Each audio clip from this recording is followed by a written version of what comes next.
America అధ్యక్షుడు చెప్పినట్లే భారత నాయకత్వం వింటూ ఉంది. ఎవరితో చమురు కొనకూడదో వాళ్ళే చెబుతున్నారు, ఎవరితో కొనాలో వాళ్ళే చెబుతూ ఉన్నారు, ఏ డేట్ వరకు కొనాలో కూడా వాళ్ళే చెబుతూ ఉన్నారు. చివరికి అమెరికా మినిస్టర్లు కూడా పబ్లిక్గా మీడియా ముందే భారతీయులు మంచి నటులు, మేము ఎట్లా చెబితే అట్లా వింటారు అని చెప్పి ఇన్సల్టింగ్ వ్యాఖ్యలు కూడా చేస్తూ ఉన్నారు. మొత్తం మీద చరిత్రలో ఎప్పుడూ లేనంత బలహీనంగా భారత నాయకత్వం ఉంది అనే చర్చ పెద్ద ఎత్తున జరుగుతూ ఉంది. మన విదేశాంగ విధానం ఎంత దారుణంగా అమెరికా చేతిలో బందీగా ఉండిపోయే పరిస్థితి వచ్చింది అని కొందరు ఘాటుగానే కామెంట్స్ చేస్తూ ఉన్నారు. మరికొందరు ఈవెన్ రాహుల్ గాంధీ గారు కూడా దీనికి కారణం ఎఫ్స్టీన్ ఫైల్స్ అని, ఆ ఫైల్స్లో భారత ప్రభుత్వానికి సంబంధించి పెద్దల పేర్లు ఉన్నాయి అని, ఆ భయంతోనే అమెరికాకు వీళ్ళు లొంగిపోయారు అని చెప్పి వాళ్ళు డైరెక్ట్గానే విమర్శలు చేస్తూ ఉన్నారు. దీన్ని ఎట్లా తిప్పికొట్టుకోవాలో తెలియక, ఏ విధంగా సమర్థించుకోవాలో తెలియక బీజేపీ వాళ్ళు చేస్తున్న ఎదురుదాడి నవ్వు తెప్పించే విధంగా ఉంది. తాజాగా బీజేపీ రాజ్యసభ ఎంపీ సుధాంశు త్రివేది చేసిన వ్యాఖ్యలు దేశంలో జనం నవ్వుకుంటూ ఉన్నారు. కొంత వాట్సాప్ బ్యాచ్ నిజమని చెప్పి ఎదవలు నమ్ముతూ ఉన్నారు. ఆ బీజేపీ ఎంపీ సుధాంశు త్రివేది చేసిన వ్యాఖ్యలు ఏంటి? ఈ ఎప్స్టీన్ ఫైల్స్లో మహాత్మా గాంధీ గారి పేరు ఉందట.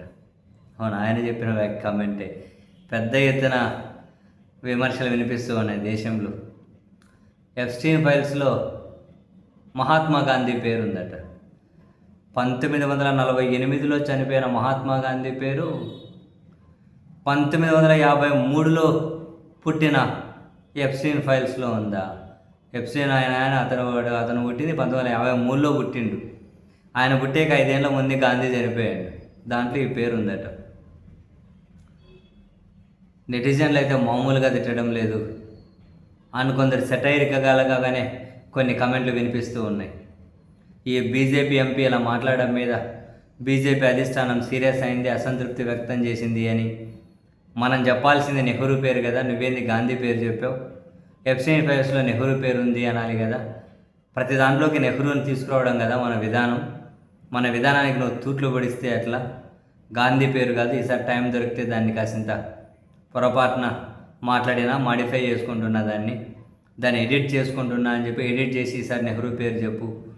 దాంట్లో నెహ్రూని కదా మనం తీసుకురావాలి, గాంధీని తీసుకొస్తావేంటి అని బీజేపీ పెద్దలు పాపం ఆగ్రహం వ్యక్తం చేస్తూ ఉన్నారట ఈ ఎంపీ మీద. సీరియస్లీ ఎంతటి దారుణమైనటువంటి వ్యక్తులు. ఇలా మాట్లాడితే నమ్మేవాళ్ళు కూడా.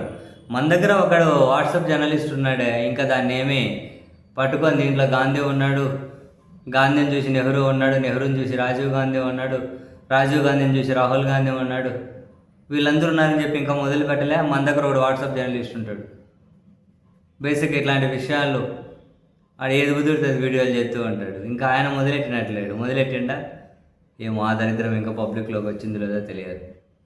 కొందరు ఇవి నిజమని చెప్పి నమ్మి నేను ఆశ్చర్యపోయా. ఒకరి స్టేటస్ చూశాను, ఆ కాంటాక్ట్లో ఉన్న వాళ్ళు గాంధీ ఉన్నాడు అని.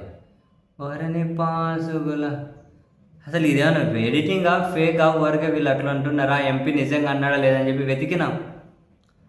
బీజేపీ ఎంపీ ఈ విధంగా అన్నాడని బ్రహ్మాండంగా అన్నాడు. అన్ని ప్రెస్టీజియస్ పత్రికలు కూడా ఆ వార్త రాసుకుంటూ వచ్చి చాలామంది దీని మీద విమర్శలు చేస్తూ ఉండడాన్ని గమనించాం. ఎంత దారుణమో చూడండి. ఇంక ఇట్లాంటి వాళ్ళు ఈ చరిత్రను ఎట్లయినా మార్చవచ్చు. స్వతంత్ర పోరాటం చేసింది మేమే, బ్రిటిష్ వాళ్ళతో రొమ్ము ఇరిసి కొట్లాడేది మేమే. ఎన్ని చెప్పినా ఇంకా జనాలు నమ్ముతారు కదా. ఇట్లాంటివి నమ్మేవాళ్ళు ఎంత దారుణం చేసేస్తున్నారు జనాల బ్రెయిన్ అంటే.